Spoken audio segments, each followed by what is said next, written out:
Welcome back to ZigWheels. We are at the QJ Motor stall at IBW and we are checking out their new street fighter, the SRK 400. Now this bike is meant to go up against the likes of the KTM 390 Duke and it is priced at rupees 3.59 lakh ex showroom. That makes it roughly 60,000 dearer than the 390 Duke. Now, in order to compete with the 390 Duke, this too gets a sharp and sporty design language, especially with this sleek twin LED headlight. It kind of gives you the feel of the Kawasaki Sugumi design language. Moving on to this sharp striking tank extensions, and then you get this roomy seat for the rider and a small one for the pillion.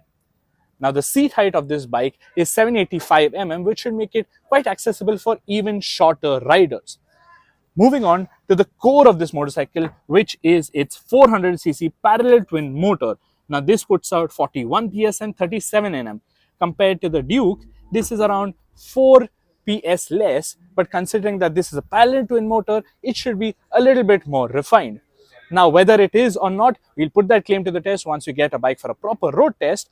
But until then, let me give you a glimpse of what its exhaust note is like.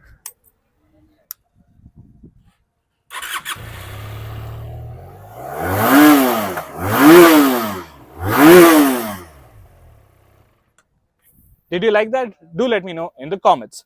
Moving on to the features of this bike, I'll restart this again. You get a small LCD dash, no fancy color TFT here, which gives you basic details like a speedo, gear position indicator, tacho, fuel gauge and engine temperature.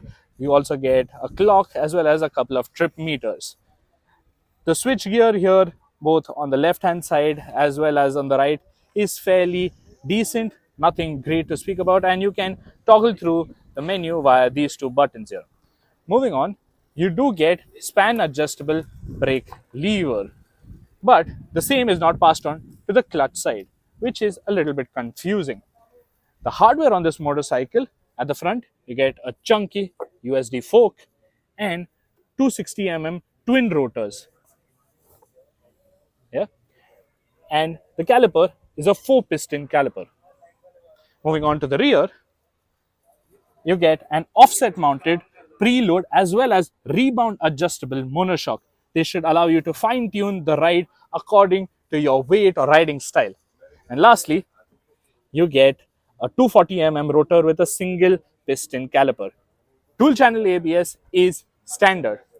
This bike rolls on 17-inch Maxxis Supermax Sport radial tires. Now, how grippy they are, we'll get to know once you get a bike for a proper road test. Speaking of which, if you have any queries about this bike, do let me know in the comments and we shall address in that video. Like, share and subscribe to ZigWheels. Hit that bell notification icon. Follow us on Insta. And until next time, thank you for watching.